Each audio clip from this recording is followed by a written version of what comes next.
Legal dictation at the speed of 100 to 110 words per minute. Get ready.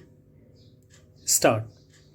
Mr. Dwivedi, Learned Counsel appearing on behalf of the appellant, submitted that the university, having regard to the provisions contained in Section 10 of the Act, as also the ordinance making power, could have passed an execution instruction creating a legal fiction that any member of faculty who wants to go abroad without the permission of the Vice Chancellor or without obtaining leave would be deemed to have abandoned his service.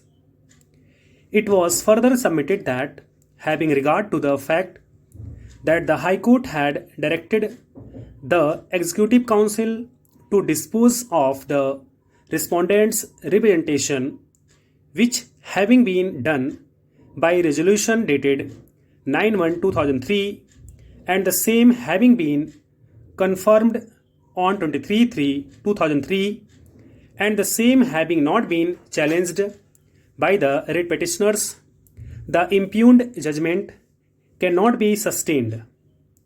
It was next contended that the High Court admittedly proceeded on the basis that the respondent is guilty of misconduct, and in that view of the matter, no direction for his reinstatement in services without back wages could have been issued, and therefore it was necessary for it to arrive at a finding that the punishment awarded by the university was shockingly disproportionate.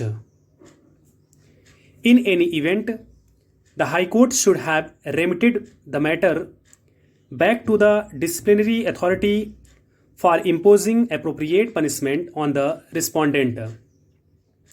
Mr. Jaideep Gupta, Learned Senior Counsel appearing for the respondent, on the other hand, submitted that the university admittedly did not proceed on the basis that the respondent committed an act of misconduct. In our opinion, according to Mr. Gupta, on the aforementioned premise is as to whether the circulars dated 25/3/1998, on the basis whereof the respondent has been held to have abandoned his services, are valid in law, and whether the post-decisional hearing given to the respondent pursuant to the direction of the court can be said to be fair and reasonable. According to the Learned Counsel, by reason of the impugned circulars, the Vice Chancellor had not been conferred with the power to declare the services of an employee of the university have been abandoned. The circulars are invalid beyond the state statute making power under the Act.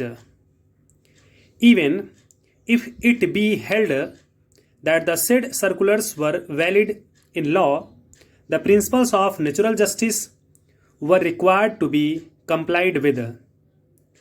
Determination of the matter fairly and in good faith was furthermore a precondition for exercise of such power, but as would appear from the fact of the present case, the respondent cannot be said to have been fairly dealt with by the statutory authorities. Section B thereof deals with the cases of those employees who have overstayed abroad without prior permission for more than 45 days from the date of issue of the notice by the university.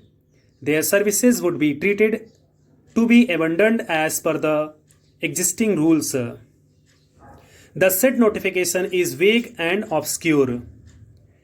It does not take into consideration the situation where a person may leave the campus without obtaining leave. Thank you so much.